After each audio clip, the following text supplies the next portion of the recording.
me recompor, tá? Eu fiquei emocionada porque eu estou aqui em Manaus e eu estou aí em Vaza Alegre agora. O que a tecnologia faz, né?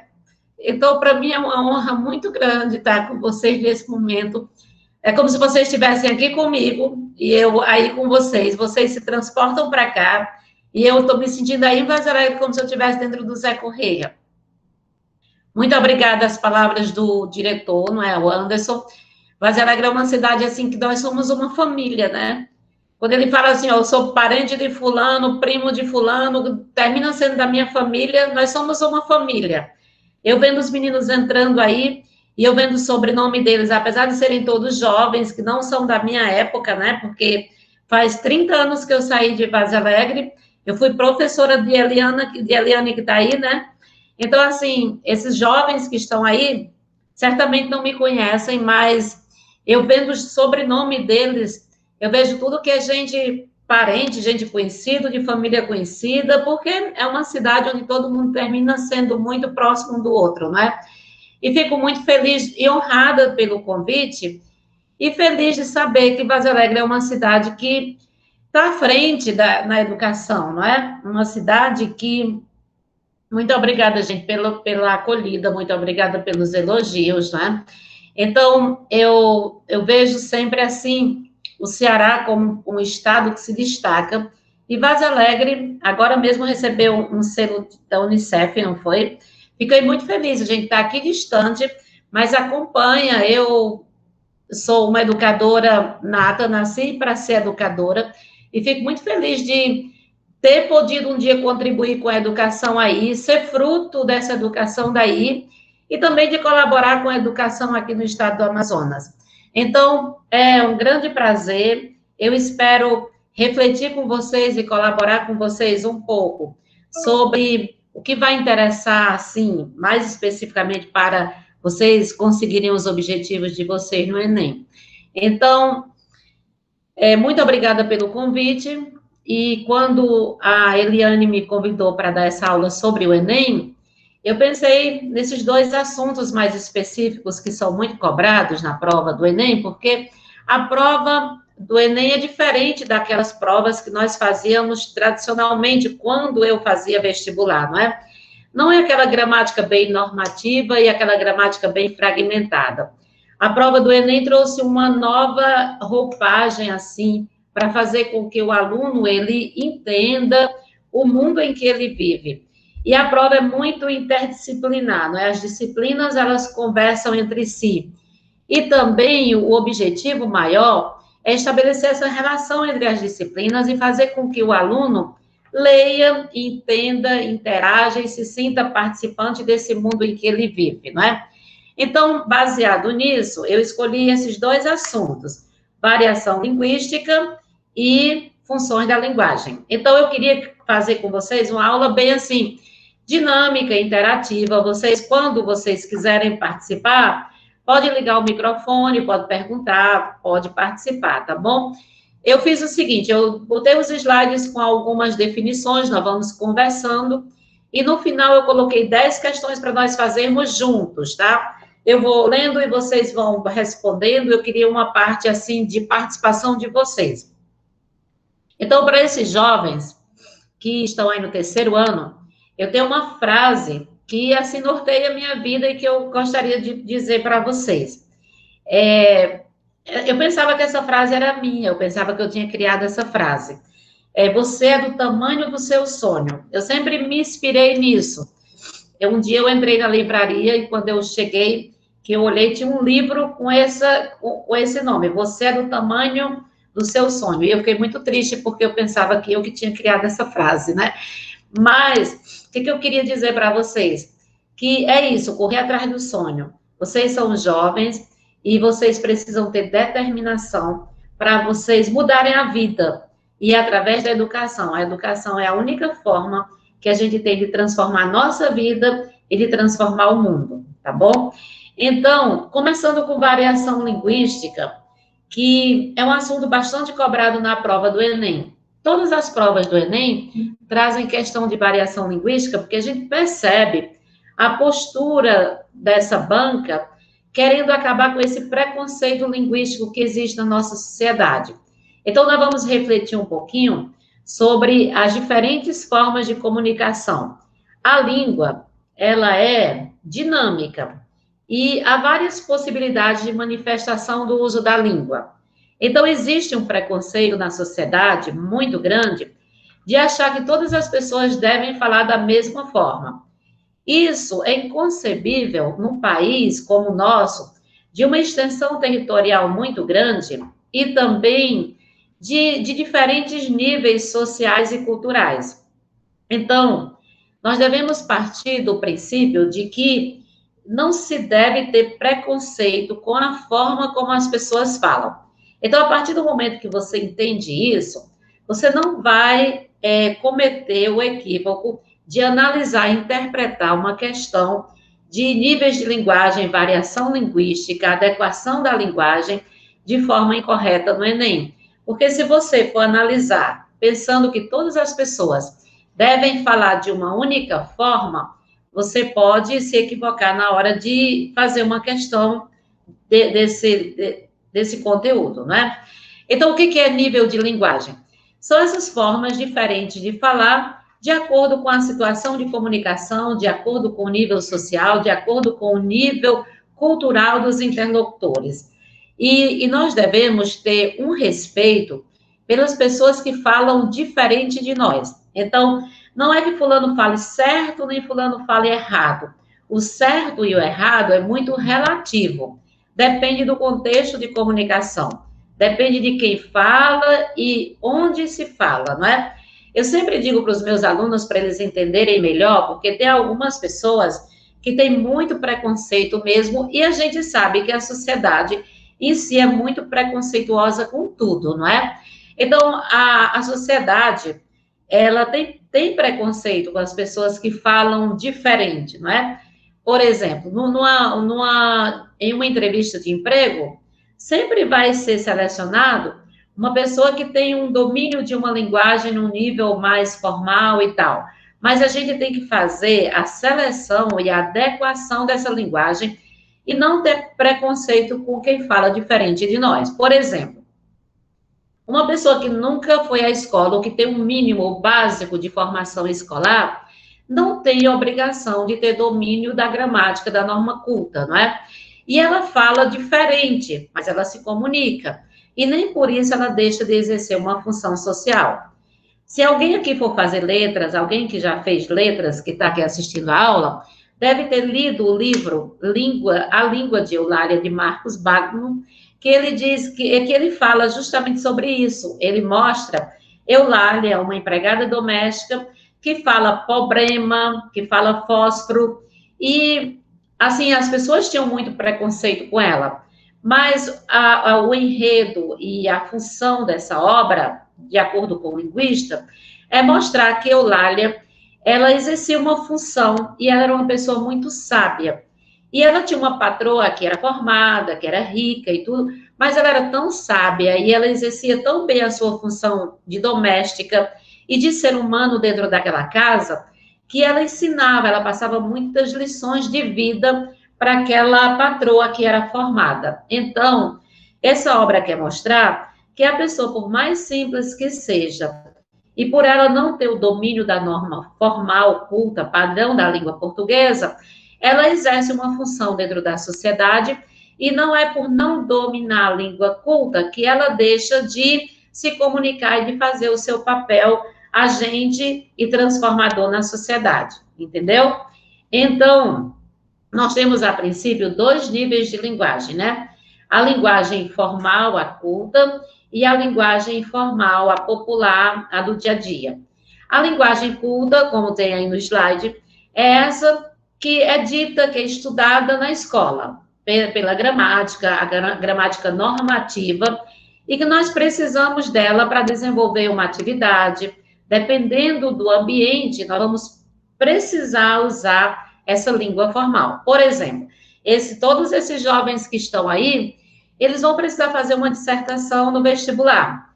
E essa dissertação exige a língua padrão formal. Então, a escola, ela oportuniza você trazer essa linguagem que você já tem internalizada, essa linguagem que você traz do seu dia a dia, da sua família, da sua casa, que você já se comunica, todo mundo sabe a língua portuguesa. Então, alguém diz, mas se fulano não sabe português. Sabe que se comunica, então ele sabe português. Ele pode não ter o domínio da língua padrão, da língua formal, mas ele sabe português, porque a partir do momento que a gente começa a falar e a emitir os primeiros sons, e depois a organizar o mínimo de um pensamento, dentro de uma frase, dentro de uma oração, dentro de um período, você está, naturalmente, sintaticamente organizando o pensamento. Isso você aprende no dia a dia, vendo as pessoas conversarem, e você vai aperfeiçoando essa linguagem através da leitura, através da escrita, e a escola oportuniza esse crescimento da sua linguagem, não é? Você vai refinando e aprendendo outras formas diferentes de falar. Professora Glicélia. Então, oi. Desculpa atrapalhar, mas a apresentação ainda não está sendo projetada. Não está sendo apresentada? A apresentação. Tá, um minutinho aí, tá? Mas a voz vocês estão ouvindo? Sim. Tá, peraí, vamos ver o que está acontecendo aqui. Não está passando os slides, né? Peraí. Tá, então, estamos providenciando aqui, mas enquanto isso eu vou falando, tá? Tá ótimo, obrigado. Apresentar, tá, já vai. Então, é o seguinte, até esqueci onde que eu estava, mas vamos colocando aqui os slides para vocês. Então, é o seguinte, algumas pessoas dizem assim, mas a prova do Enem, os alunos que estão aqui vão passar por essa experiência e depois vão exercer um cargo na sociedade, é óbvio que vocês precisam, eu como profissional preciso de ter... Está aparecendo o slide? Agora sim. Não? Tá? Sim. Obrigado. Legal. Então, eu como profissional, vocês como alunos, e futuramente vocês vão exercer uma profissão na sociedade, é óbvio que nós vamos precisar ter esse domínio da norma padrão, não é? Mas outras pessoas que não tiveram a mesma oportunidade que nós temos, falam diferente de nós, se comunicam, e essa linguagem deve ser respeitada, porque a língua, ela não é uniforme. Ela tem várias possibilidades de manifestação. Agora, eu e vocês, nós temos que adequar a linguagem de acordo com a situação de comunicação. Então, aqui nós temos o nível coloquial, que é a linguagem falada espontaneamente, no dia a dia, despreocupada, assim, com as regras da gramática, que algumas pessoas falam por desconhecimento da norma padrão, e nós podemos falar, tanto eu como vocês, em situações de comunicação específicas, né? Por exemplo, olha a chargezinha aqui. Me dá essa goiabada, cretino. Passa o queijo, bundão. É uma expressão de jovem, numa situação totalmente descontraída, que essa linguagem é totalmente adequada para a situação de comunicação. Mas essa linguagem, ela não pode ser levada para um texto dissertativo na hora de fazer uma redação do vestibular. Essa linguagem, ela não pode ser usada na hora de fazer uma entrevista para emprego.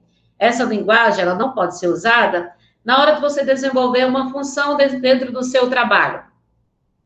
Há poucos meses atrás, eu fiz um comentário nas minhas redes sociais, eu não gosto muito de falar de política, eu fico meio... porque há muita falta de respeito com a posição do outro nas redes sociais, vocês sabem disso, né? As redes sociais, elas são um espaço, assim, excelente para trocar ideias, para se comunicar com as pessoas, mas nesse ambiente tem muita falta de respeito, é um ambiente meio perigoso. Então, eu tenho muito cuidado quando vou colocar algum pensamento.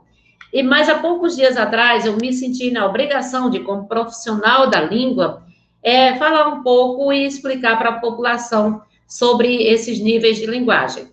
No início da pandemia, o presidente Bolsonaro, ele fez um discurso em rede nacional, e durante o discurso dele, como sempre é bem normal, ele usou algumas expressões muito debochadas, coloquiais, informalidade, por exemplo.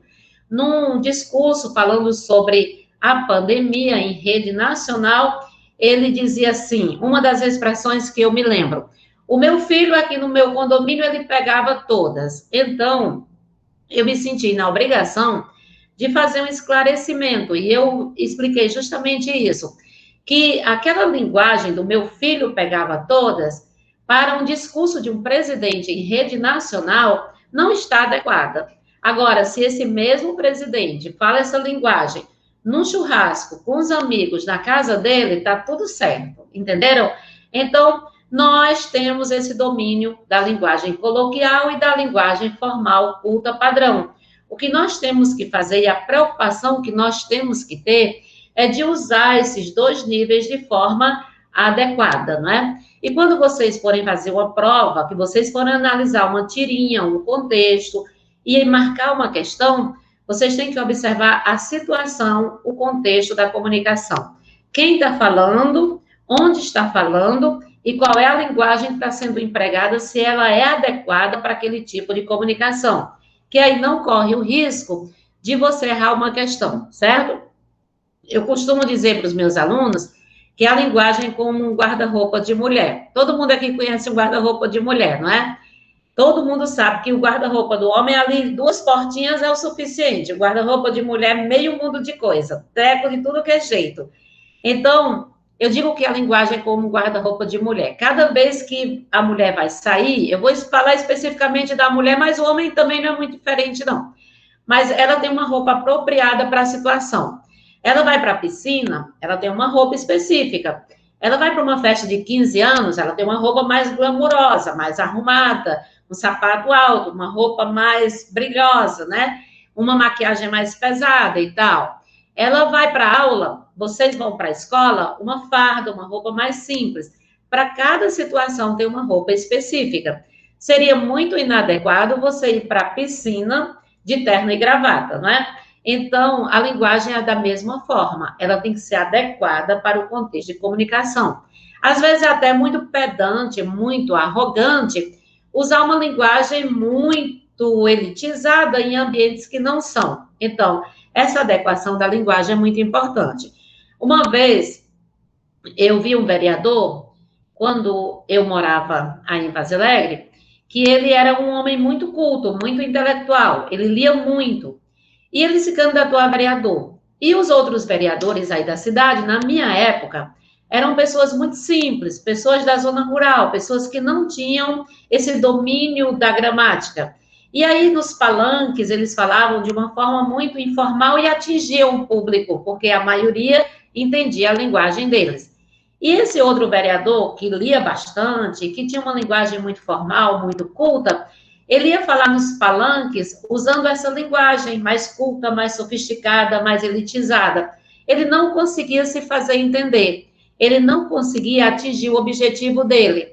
Ele não conseguia atingir aquele público para quem ele se dirigia. E ele não conseguia os votos, né? Ele seria um excelente representante para a cidade, porque ele tinha tudo, ideias, conhecimento para fazer projetos e tal, mas ele não foi entendido pela população por essa falta de adequação da linguagem. Então, eu acho que não tem um exemplo para vocês, mais assim, claro do que esse, não é? Então, a linguagem tem que ser colocada, usada, de acordo com o seu interesse, de acordo com a situação de comunicação, até para você se fazer entender, certo? Então, essa linguagem coloquial, ela é totalmente rica, deve ser utilizada em determinadas situações, e nada de usar e de falar e de ter preconceito com as pessoas que não conhecem o outro nível de linguagem como nós conhecemos, né? Então, eu vou contar mais uma outra historinha para vocês, só para vocês irem entendendo melhor. Uma vez eu estava dando aula sobre esse assunto numa sala de 3º ano da escola pública, e eu dando esses exemplos e falando para eles, mostrando essa diferença e tal. Aí eu disse, algumas pessoas falam tauba em vez de tábua. Essas pessoas que não têm essa escolaridade, não têm o domínio da norma padrão, falam tauba, né? Aí uma aluna minha, que inclusive morava aqui no Amazonas, mas tinha vindo do interior do Piauí, falou assim, mas professora, e o certo não é falar tauba? Eu falei, certo ou errado é muito relativo. Mas nós, aqui no 3º ano, que estamos na escola, temos todo esse trabalho com a linguagem para desenvolver esse outro nível de linguagem para que vocês possam exercer e crescer na sociedade, nós devemos falar tábua. Aí ela falou, professora, eu aprendi lá no Piauí que a palavra certa é tauba, eu acho bonito falar tauba e eu vou falar tauba para o resto da vida. Aí também já é complicado, não é? Porque aí já passa para outra falta de entendimento, de que a escola está proporcionando um crescimento, não é? Você traz essa linguagem formal e na escola você vai mudar esse padrão, você vai enriquecer, você vai ter na escola a possibilidade de usar a língua de outras formas, você vai ter outras possibilidades de uso da língua a partir das leituras que você tem, a partir das possibilidades que a escola te dá. Tudo bem, gente? Até aí tá tudo claro? Aí, a variação linguística, ela se dá a partir dessas influências. Os slides estão aparecendo direitinho agora, gente? Tudo certo? Tudo ok. Tudo ok? Então, aí nós temos as variações linguísticas, que são as várias possibilidades e manifestações da língua, de acordo com várias influências sociais, históricas, culturais, econômicas, não é? Geográficas. Então, e isso tem que ser entendido e respeitado. Há várias possibilidades de se usar a língua de acordo com a geografia. Por exemplo, nós temos essas variações linguísticas aqui, a diatópica, a diafásica, a diacrônica e a diastrática. Essas são as principais variações que nós temos no país, principalmente porque o nosso país é muito grande, de uma grande extensão territorial. Então, nós aqui no norte falamos bem diferente de quem mora no sul do país. Vocês aí no Nordeste, olha, eu moro aqui há 30 anos, e olha o meu sotaque é daí, meu sotaque é daí de Vaz Alegre, do Nordeste, mais parecido com o sotaque de Recife do que o sotaque de Fortaleza, que nós temos o sotaque aí em Vaz Alegre muito arrastado, mais do que o pessoal de Fortaleza, não é? Então, isso não é errado, não tem um mais bonito e mais feio do que o outro. O sotaque do nordestino é feio. Feio nada, o sotaque do nordestino é específico, é característico. Eu faço questão de conservar o meu sotaque, porque isso denota toda a minha história, as minhas origens, a formação do meu povo. Isso é riqueza de um idioma. Nenhuma língua no mundo, ela é uniforme. Todas as línguas têm essas variações, mas a nossa, aqui no Brasil, olha o português daqui, o português de Portugal, pela distância, tem muitas diferenças e muitas variações em relação a sotaque, a palavras, significados, tudo. É pela história, pela formação, e aqui no Brasil nós temos estados muito longes um do outro, e aí nós temos essas diferenças que são bem evidentes.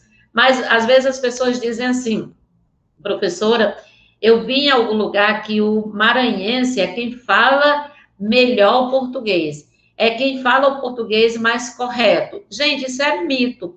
De acordo com a linguística, todas as formas de falar são corretas, não é? E não existe uma superior à outra, nenhuma melhor do que a outra. Eu já vi gente dizendo assim, o cearense fala muito errado. Como assim o cearense fala muito errado? No Ceará, nós temos pessoas que dominam a norma padrão e pessoas que não dominam a norma padrão, assim como nós temos no Rio, assim como nós temos no sul do país, assim como nós temos aqui no Amazonas, em todos os lugares existem as diferenças sociais e culturais, até porque o nosso país, infelizmente, não é um país que investe e que valoriza tanto a educação como deveria. Então, acabar com essas histórias e com esses preconceitos, não é? Porque a gente sabe que existe realmente um preconceito muito grande do pessoal do Sul e Sudeste com o Norte e o Nordeste. Mas isso não é correto, isso não é justo. Até porque, tanto no Norte como no Nordeste, nós temos todas as riquezas culturais e de fala e de tudo, e a nossa identidade linguística aí do Nordeste é muito mais evidente do que qualquer outro lugar. Isso não é feio, pelo contrário, isso é bonito, entendeu? Isso é rico, isso é característico, isso é história, né? Isso é cultura. Então, Eu acho que a mídia também é muito culpada por isso, né? Porque, por exemplo, ninguém vê uma jornalista na Globo e nas principais redes de comunicação com um sotaque bem característico do Nordeste.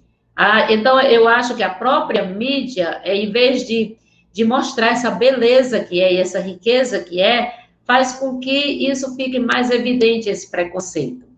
Então, vamos falar um pouquinho sobre essas variações, a diatópica, a diafásica, a diacrônica e a diastrática, que são formas diferentes de falar, mas que nenhuma é mais importante nem melhor do que a outra, não é? Então, aqui eu tenho uma tirinha ilustrando uma variação diatópica. O que é variação diatópica? Olha o radical da palavra. Topo significa lugar. Então, a variação diatópica é a diferença de falar, do falar de um lugar para outro. Vocês percebem que há muitas diferenças, às vezes até da capital para o interior tem maneiras diferentes de falar. Tem palavras diferentes, tem algo diferente, não é? E tem diferenças de uma região para outra, muitas palavras são diferentes. Quando eu cheguei aqui no Amazonas, muita coisa eu tive que aprender e muitas palavras eu tive até que deixar de usar para me fazer entender melhor. Por exemplo, eu nunca esqueço que eu cheguei aqui com 20 e poucos anos de idade e eu dizia assim, coloca os meus livros ali sobre o birô. E as meninas ficavam sem saber, porque aqui ninguém usa birô. Aqui é a mesa do professor. Então, assim, essa palavra eu tive que tirar do meu dia a dia, porque aqui ninguém sabe o que significa. Então, essas diferenças porque birô é certo e mesa é quem é certo, qual é o que é certo, todos são certos. Apenas cada lugar tem o seu jeito diferente de usar. Quando você viaja muito pelo Brasil, vai para o sul, vai para o sudeste, lê obras diferentes. Você lê essas obras de José de Alencar, que tem as regionalistas, as urbanas e tal, você aprende tantos vocabulários específicos de uma região. Por exemplo, quando eu estou lendo Vidas Secas, de Graciliano Ramos, aqui com os meus alunos, a linguagem, para mim, é a mais simples do mundo, porque é a linguagem com que eu convivi aí, vendo o tempo todo aí na minha casa, o meu pai falando, todo mundo falando a linguagem do sertão. Aqui, para eles, tem palavras que são muito difíceis, porque são específicas aí da nossa região. Mas, assim, ao ler essas obras de diferentes, uma obra lá do Sul, uma obra da linguagem do carioca, isso só é enriquecimento da língua. A proporção que você viaja, que você lê, você vai aprendendo palavras e maneiras diferentes de comunicação que só faz enriquecer a sua aprendizagem, o seu processo de comunicação e a sua linguagem. Então, quando você encontrar numa prova uma charge, uma questão voltada para essas variantes diferentes de um lugar para outro, sotaques, palavras, gingados na linguagem, você vai saber que se trata de uma variação diatópica. E você vai entender que isso é normal, isso faz parte do processo linguístico, do uso da língua, e que não tem uma nem outra superior ou inferior. Então, olha aqui um gaúcho falando com um mineiro, como é legal, ó. E às vezes, não sei se vocês já perceberam, lendo nos livros e fazendo questões de língua portuguesa, que às vezes duas pessoas falando a mesma língua, às vezes não há uma interação e uma comunicação, justamente porque são pessoas de regiões diferentes e usam palavras diferentes, né? Então, olha aqui, ele disse, na minha terra só tem macho. Olha, na minha terra é metade macho e metade fêmea, e nós tá achando bom demais. Então, olha como é que o gaúcho fala e olha como é que o mineiro fala. Quem é que fala mais correto e quem é que fala mais bonito? Nenhum dos dois. Todos falam de acordo com o seu contexto de comunicação, com as suas influências históricas e com a sua capacidade de acordo com o seu contexto social, econômico, cultural. Então, quando vocês estiverem numa questão, uma tirinha voltada a essas diferenças de fala de um lugar para outro, nós estamos falando de uma variação diatópica. Lembra que topo significa lugar, certo? E que nunca você vai considerar numa prova que uma linguagem de um lugar é superior à outra. Pelo contrário, todas são importantes, todas têm o seu valor. O que importa é se dar a comunicação naquele momento. Tudo bem, gatinhos? Tá claro para vocês? Quando vocês tiverem uma dúvida, olha, eu sei que os meninos estão com os microfones desligados, mas quando vocês quiserem fazer uma pergunta, sintam à vontade, porque a aula interativa, ela fica muito mais gostosa. Eu sempre digo para os meus alunos, a aula, quem faz não é o professor, a aula somos nós. A partir do momento que há essa interação e que tem uma turma muito receptiva, a aula flui, que é uma beleza, não é? Então, às vezes, foi um show de aula. Não foi só o professor responsável pela aula, não é? A aula somos nós, eu e vocês. Então, podem colaborar, podem perguntar, podem dar exemplos, se sintam à vontade para participar, tá bom? E aí vem a variação diastrática, que é a de camada social e nível cultural.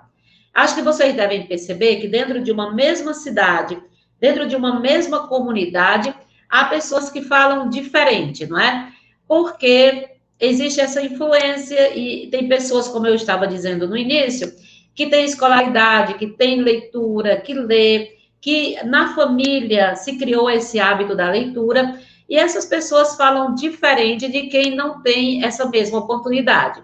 Então, olha aqui como é que esse é nós, demorou, rola, uma linguagem bem jovem, que é própria e específica de uma turma que não está preocupada com a norma padrão, né?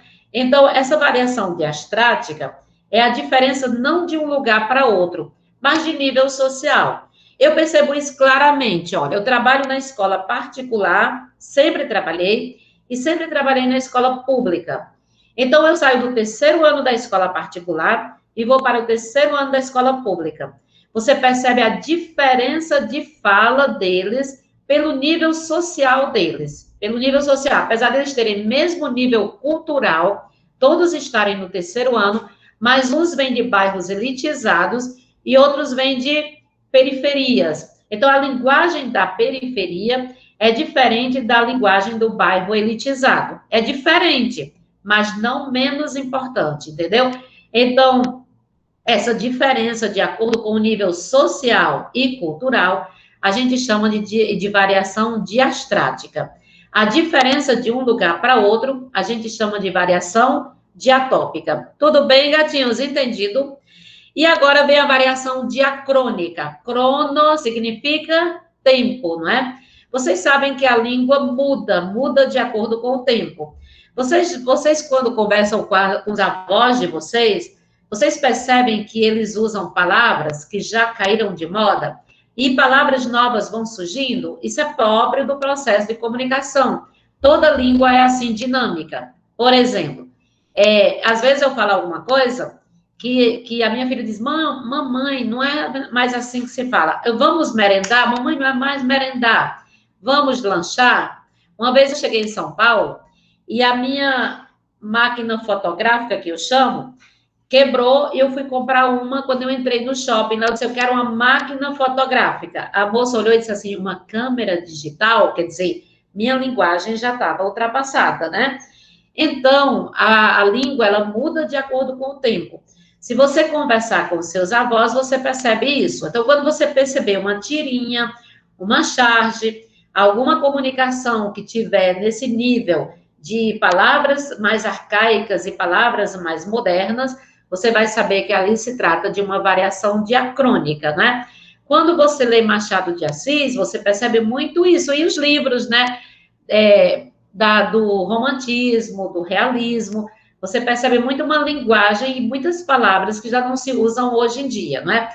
Por exemplo, Machado de Assis usa muito a palavra cousa, loura, no lugar de coisa, né? Então, são palavras que vão sendo mudadas e vão sendo faladas de forma diferente.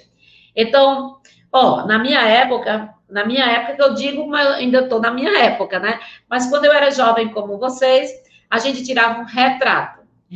Hoje retrato está ultrapassado, né? Então, depois o povo começou a tirar foto, né? Hoje o povo tira o quê? Selfie. E quando os filhos de vocês tiverem da idade de vocês, selfie está ultrapassado. Mas, mamãe, selfie, aí vocês já vão se sentir ultrapassados pela linguagem, não é?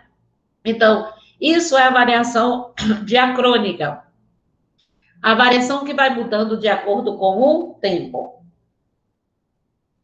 Olha aí na Idade Média. Prova que me ama, mate um dragão, quatro ursos e uma baleia. Era assim que dizia na Idade Média. Na década de 30, prova que me ama, peça minha mão em casamento para papai. Na época de 30 era assim. Nos dias atuais, olha, vocês, gatinhos, quando vocês tiverem que pedir uma prova de amor, prova que me ama, coloca namorando no Orkut agora. É assim, né? Olha bem como muda a maneira de falar, como mudam as ideias de acordo com o tempo. Então, toda vez que você encontrar essa diferença na maneira de falar, diferença no vocabulário, palavras que caíram em desuso e palavras que foram surgindo, você vai ter aí uma variação diacrônica. Lembra do radical que crono significa tempo, certo? E agora nós temos a variação diafásica. Olha, a variação diafásica é justamente o exemplo que eu dei do Bolsonaro. É assim, eu, o presidente, vocês, nós temos os domínios de todos esses níveis da linguagem. Mas eu, professora de língua portuguesa, se nesse instante eu olhar para vocês e disser assim, gente, nós vai fazer uma aula de português hoje. Na hora da aula, você vai dizer assim, poxa, a professora de português falando sem flexionar o verbo de acordo com a pessoa, com o pronome, está muito adequado para uma aula de português, não. Mas vocês percebem que, apesar de eu ser professora de português, a oralidade me permite algumas construções que a escrita não permite. Por exemplo, você está me entendendo? Você está, em vez de você estar, porque a oralidade me permite isso. Então, existem essas diferenças na oralidade, na escrita, e a variação diafásica é a capacidade que eu tenho e que você tem de usar a linguagem formal ou informal de acordo com a situação de comunicação. Aí eu botei uma ilustração aqui bem chamativa para você perceber, ó. O cara está na praia com uma prancha na mão. Olha a roupa que ele está usando. Eu não falei da roupa? E olha a linguagem que ele está usando na praia para quem vai surfar. Veja que belos movimentos elípticos fazem essas ondas. Meu caro amigo, pegá-las-emos nesse instante ou mais tardiamente. Vocês acham que essa linguagem ela está muito apropriada para uma pessoa que vai pegar uma onda na praia?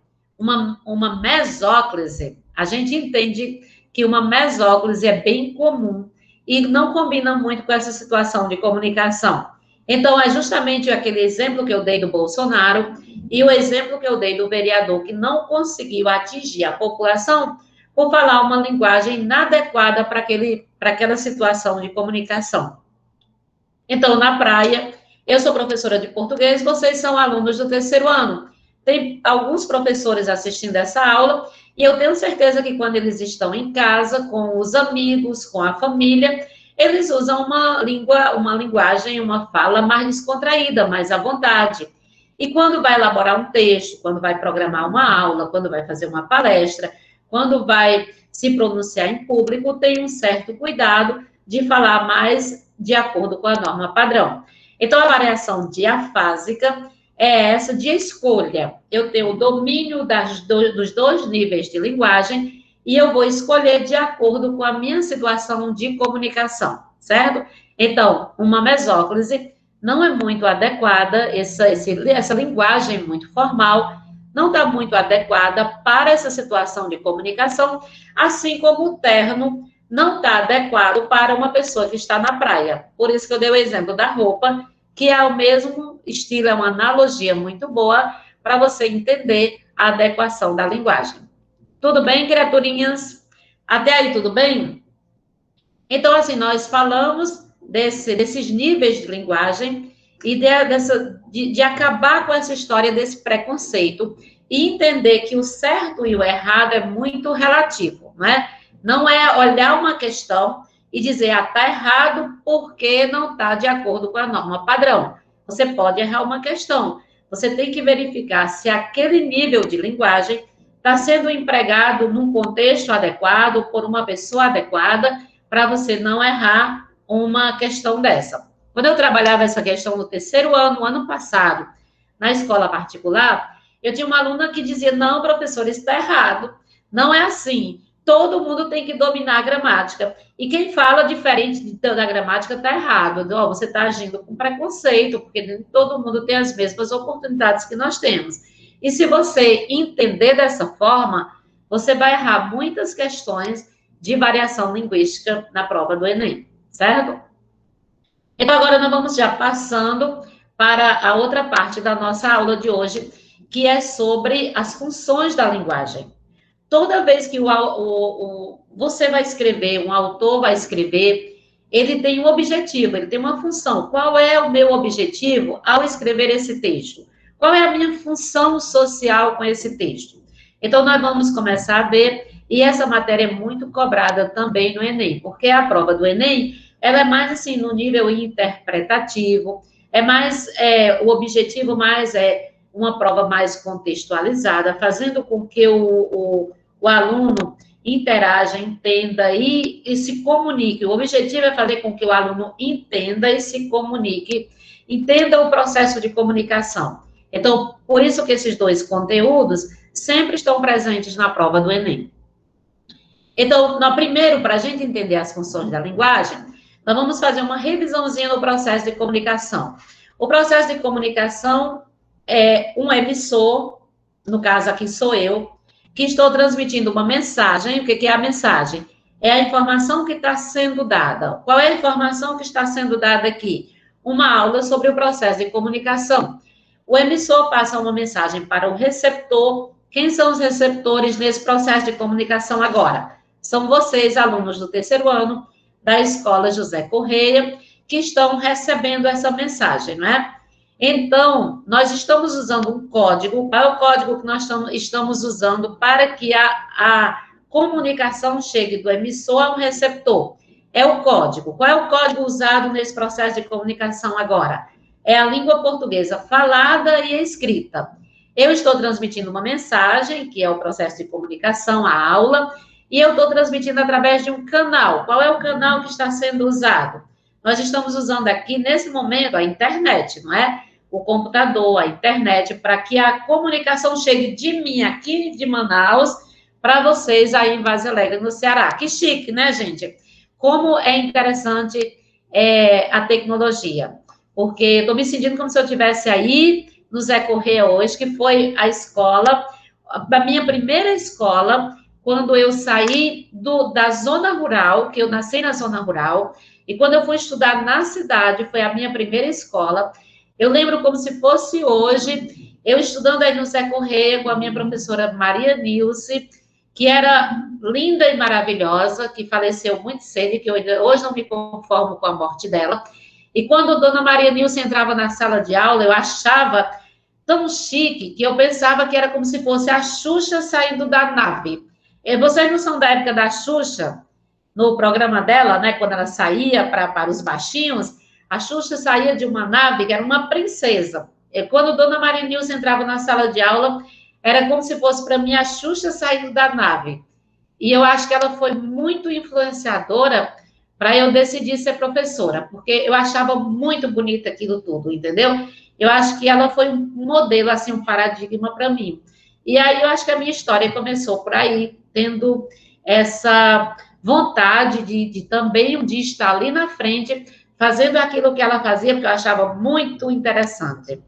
Então, para a gente entender as funções da linguagem, nós temos que entender esse processo de comunicação, porque cada função da linguagem evidencia um dos elementos do processo de comunicação.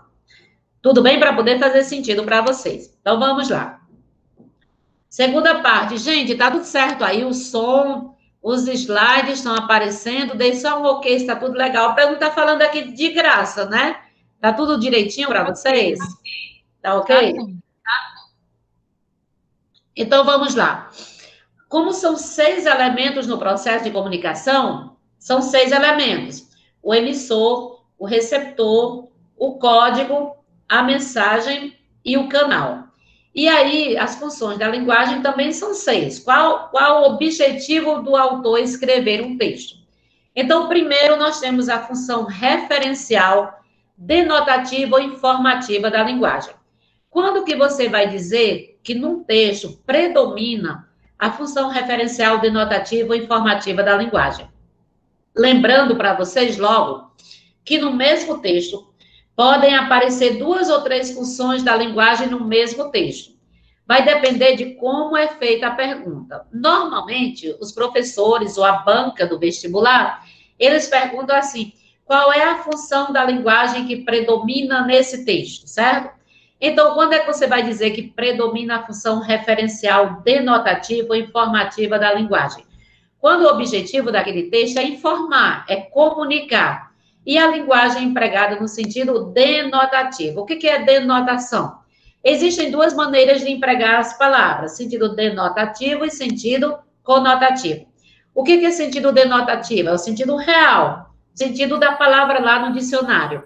E o que é o sentido conotativo? É o sentido especial, aquele que o autor pegou a palavra e deu uma roupagem, uma criatividade, que são as figuras de linguagem, as metáforas e tal, né? Então, a partir do momento que o autor cria, brinca com as palavras, ele está usando o sentido conotativo. Mas a função referencial, como objetivo é informar, a palavra é usada ao pé da letra, e o objetivo do texto é passar um conhecimento, uma informação. Esse tipo de função é muito evidente nos textos jornalísticos, nos textos científicos, porque nas definições, nos conceitos, porque é somente passar um conhecimento, passar uma informação. E esse tipo de função, a função referencial, enfatiza o referente do contexto, do processo de comunicação, que é o contexto de comunicação, referente. Então, o nome referencial enfatiza o referente, e o objetivo do texto é passar uma informação. Aí eu botei um exemplinho aqui para vocês, ó. Um dos temas estudados na fonologia é a ortoépia, que é o estudo da pronúncia correta das palavras. A prosódia, por sua vez, trata também da pronúncia das palavras, mas se limita à tonicidade das sílabas. Todas as palavras estão ao pé da letra, e o objetivo desse texto é explicar o que é fonologia, o que é prosódia, o que é ortoépia, não é? Qual a diferença de ortoépia para prosódia, certo? Então, todos os textos que tiverem esse objetivo de passar um esclarecimento, passar uma informação, e as palavras estiverem ao pé da letra, você vai dizer que nesse texto predomina a função referencial, denotativa ou informativa da linguagem, certo? Gente, depois que eu terminar minha aula, eu passo para os professores de vocês esses slides, e com certeza eles têm um grupo com vocês e eles passam para vocês esse material, tá bom? Depois existe a função emotiva ou expressiva da linguagem. Onde predomina a função emotiva ou expressiva da linguagem? O nome está dizendo, não é? Emoção. Qual é o objetivo do texto? Eu escrevi esse texto, eu vou escrever esse texto para extravasar o que eu estou sentindo, para passar um sentimento, uma emoção. Não é para comunicar, é para extravasar, passar sentimento. E nesse tipo de texto, quem é enfatizado no processo de comunicação é o emissor. Por isso você percebe presença da primeira pessoa e de muito sentimentalismo e muito subjetivismo no texto. Sempre que você perceber o eu sendo evidente no texto, a primeira pessoa, e assim, o autor passando um sentimento, uma emoção, você vai perceber ali a função emotiva ou expressiva da linguagem, certo? Então, quem é que é enfatizado do processo de comunicação? Qual é o elemento que se destaca na função emotiva? É o emissor, que é quem emite a mensagem. Então, olha os versinhos aqui de Carlos Drummond de Andrade, do poema Sentimento do Mundo. Tenho apenas 2 mãos e um sentimento do mundo, mas estou cheio de escravos. Minhas lembranças escorrem e o corpo transige na confluência do amor. Então, você percebe aí que é o sentimento do autor que é evidente no texto. É o eu lírico, né? E a presença da primeira pessoa. É quando Vinícius de Moraes diz também no soneto de fidelidade, não é? De tudo ao meu amor serei atento, antes em contar o zelo e sempre tanto, que mesmo em face do maior encanto dele se encante mais meu pensamento. Você tem aí a presença do eu, do sentimento dentro do texto. Então, quando você perceber esse tipo de mensagem, você vai dizer que aí predomina a função emotiva ou expressiva da linguagem. Tudo bem? Agora tem uma outra função, que é a função apelativa. A função apelativa ou conativa da linguagem. Não é conotativa, é conativa. A função apelativa ou conativa centra no interlocutor, no receptor. Qual é o objetivo desse texto? É mudar, persuadir o receptor, tentando mudar o comportamento do receptor. E esse texto usa muitos verbos do imperativo. Faça isso, compre isso, veja isso, tentando falar e mudar a postura e o comportamento do receptor. Essa linguagem, essa função é muito presente na publicidade, no horóscopo, na publicidade, porque vai mandando você fazer isso, né? Então, olha, cartão Bradesco, está no pagamento com a Apple Pay e com você onde estiver. Saiba mais, quer dizer, dando uma ordem, compre isso, viaje com a Condor, viaje, compre passagem pelo preço tal, a mais barata do Brasil, vá na loja tal e veja a promoção. E aí você vai vendo que usa muitos verbos no imperativo, está falando diretamente com o receptor. Quem é enfatizado nesse tipo de texto é o receptor. Aí tem aqui um horóscopo também, não é? Que é tentando fazer você agir da forma como se está dizendo, tentando mudar o comportamento das pessoas, certo? Então, a função apelativa ou conativa da linguagem enfatiza o receptor e essa linguagem é muito utilizada na publicidade. Depois vem a função fática. A função fática é quando o objetivo do texto é abrir uma comunicação, prolongar uma comunicação, abrir, e quem é enfatizado aí é o canal de comunicação. Eu chego aqui, vou começar a minha aula, digo, oi, gente, bom dia, vocês estão me ouvindo? Agora há pouco eu falei assim, vocês estão vendo os slides? Dê um ok se está legal aqui a comunicação, o som está legal, quer dizer, eu estou testando um canal de comunicação. Eu estou verificando se entre mim e vocês a comunicação ainda está acontecendo. Então, no momento que eu digo, gente, está legal, vocês estão vendo os slides? Vocês estão me ouvindo? O som está legal? Eu estou usando a função fática, que é a de testar o canal de comunicação. Enfatiza o canal, entendeu? Então, toda vez que você tiver um textinho e que tiver justamente falando e prolongando e testando o canal, você vai ter ali a presença e o domínio da função fática. Às vezes você está no telefone com alguém, aí a pessoa está falando bastante e você está assim, tá, ok, tá bom. Então, o que você está fazendo aí? Testando o canal, está dizendo para a pessoa que você está na linha, está prolongando a comunicação. O seu objetivo dessa fala, sim, tá, oi, olá, ok, é só para prolongar a comunicação. Então, esse tipo de texto tem um predomínio da função fática e quem é enfatizado do elemento de comunicação é o canal de comunicação. E depois vem a função metalinguística, muito chique, a metalinguagem, não é? A função metalinguística, ela enfatiza o código do processo de comunicação. Então, é quando o texto fala do próprio texto, é quando o objetivo do texto é dizer significado de palavras, é a língua falando da própria língua, é o texto falando do próprio texto. Quem está sendo evidente ali é o código, que normalmente a comunicação se dá através da língua portuguesa falada ou escrita. Olha esse exemplo que eu coloquei aqui para vocês. O diálogo aí, não é? Que foi, não sei se olho para você ou para o balão. Então, assim, já que é uma historinha e que funciona com balões, e aí está enfatizando o fazer da tirinha através de balão. Então, assim, é como se fosse o fazer falando do próprio texto, o texto falando do próprio texto. Tem aquele texto Profissão de Fé, de Olavo Bilac, lá no Parnasianismo, que ele diz como é que faz o poema, como é que o parnasiano faz o poema. O parnasiano faz o poema como ourives fazendo uma peça de ouro. É tão esmerila o verso, burila, como se fosse um ourives trabalhando uma peça de ouro. Então, ali ele está fazendo uma metalinguagem, falando de como o poeta faz o seu poema, não é? Olha outro exemplo aqui. Gastei 1 hora pensando um verso que a pena não quer escrever. No entanto, ele está cá dentro, inquieto, vivo, ele está cá dentro e não quer sair.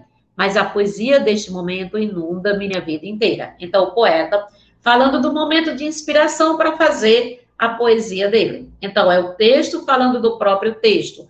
Quando a crônica fala da própria crônica. Quando é o significado de uma palavra, você tem ali uma metalinguagem. Tem uma tirinha que é parecia ser bem romântica. A menina olha para o menino e diz assim, amor, o que é o amor? Aí ela espera uma resposta bem romântica. Aí ele diz assim, amor é um substantivo simples, abstrato. Quer dizer, aí ela fica decepcionada. Mas o objetivo daquela tirinha era explicar o conceito do substantivo, era uma aula sobre o substantivo, era explicar a palavra em relação à morfologia, e não transmitir algum sentimento. Então, isso é que a gente fala de metalinguagem. É a função metalinguística que enfatiza o código do processo de comunicação. Tudo bem? E agora vem a função poética. A função poesia é arte. O que é poesia? Fazer um poema não é só colocar os versos, aí às vezes rimar. Não, tem que ter arte. O trabalho com as palavras. Usar as palavras no máximo grau de significação. Às vezes, alguns alunos dizem assim, professora, eu gosto de fazer poema e eu tenho um caderno aqui cheio de poemas. Aí você vai ver, está tudo em forma de versos, divididos em estrofes, mas não tem arte, não tem o trabalho com as palavras, não tem aqueles recursos da conotação e da simbologia. Não tem aquele trabalho com a sonoridade, com a métrica e tudo que faz parte da linguagem poética. Então, a função poética é esse trabalho com as palavras, não é? A poesia, ela não existe só na literatura, né? Poesia é arte. Então, assim, o artista, o pintor, ele usa ali pincel, tinta para fazer a obra de arte. O escultor pega um bronze, uma argila para fazer a sua arte. Mas o artista literário, ele utiliza o que para fazer a sua arte? As palavras. Então, ele tem que usar essas palavras com muita criatividade para poder se dizer um poeta, fazer arte e fazer parte dessa função poética. Então, a função poética, ela incita a arte, a criatividade, e ela enfatiza a mensagem no processo de comunicação. Aí, para ilustrar, eu coloquei aqui, isso é muito comum na poesia, porque todos os poemas dos escritores trabalham todas essas simbologias da metáfora, da metonímia, da catacrese, da personificação, da sinestesia, todos aqueles recursos da linguagem metafórica das figuras de linguagem. E aí eu coloquei, a música também é um grande exemplo, né? Aí tem essa música do Caetano, Fonte de Mel nos Olhos de Geisha, Choque entre azul e o cacho de acácias, Luz das acácias, Você é a mãe do sol. Então, você percebe aí uma linguagem toda conotativa, ainda uma sonoridade. Você vê que as palavras e os sons, as vogais, as assonâncias que foram escolhidas para dar essa sonoridade ao texto. Então, você percebe um ritmo, uma melodia, uma sonoridade, além do trabalho com as palavras no sentido conotativo. Então, isso é um trabalho realmente artesanal feito com as palavras. E aí, foi enfatizada aí a mensagem e predomina nesse texto a função poética. Olha outro exemplinho aqui do Caetano também. Não se perca de mim, não se esqueça de mim, não desapareça. A chuva está caindo e quando a chuva começa, eu acabo de perder a cabeça. Não saia do meu lado, deixe o seu perro molhado. Chuva, suor e cerveja do Caetano Veloso. Ó, você percebe o som do CH, do chiado da chuva. É muito bem escolhido. A sonoridade combinando com a mensagem do poema. Então, isso é um trabalho muito perfeito que o poeta faz, né? Além de selecionar, de organizar os versos, muitas vezes são metrificados, além do trabalho das figuras de linguagem, essas construções da sonoridade combinando com a mensagem, é muito trabalho, é muita riqueza, E aí, quando você percebe isso na construção do texto, você sabe que predomina a função poética e quem é enfatizado, o elemento que é enfatizado do processo de comunicação aqui é a mensagem, não é? Aí, gente, é o seguinte, eu coloquei aqui para vocês, para a gente terminar a nossa aula, eu já terminei a parte expositiva, tá bom? E para ficar um pouco mais interativa, eu coloquei 10 questões para nós fazermos juntos. Agora eu queria ouvir vocês, né? Porque senão fica só eu aqui, vocês aí, eu aqui em Manaus, vocês em Vaza Alegre, e cadê a interação entre mim e vocês, né? Então eu coloquei algumas questões, eu coloquei 10 questões. E nós vamos fazer o seguinte, eu vou lendo a questão e vocês vão me dizendo o gabarito. Alguém liga e diz, professor, é letra tal. E aí eu explico rapidinho. Nós vamos fazer essa questão bem rapidamente. Os professores, coordenadores do projeto, vocês podem me dizer se eu estou extrapolando o tempo, se dá tempo fazer as 10 questões, ou se eu faço só 5. Vejam aí a questão do tempo, porque para mim, eu tenho que dar aula daqui a pouco na escola particular, mas para mim ainda dá tempo. Professora, a gente está com um pouco... Pode sim. Dá certo. Então, vamos lá. Não atrapalhar aí seu tempo. Tá. Ó, textos para as questões 1 e 2. Eu quero ouvir vocês, tá bom?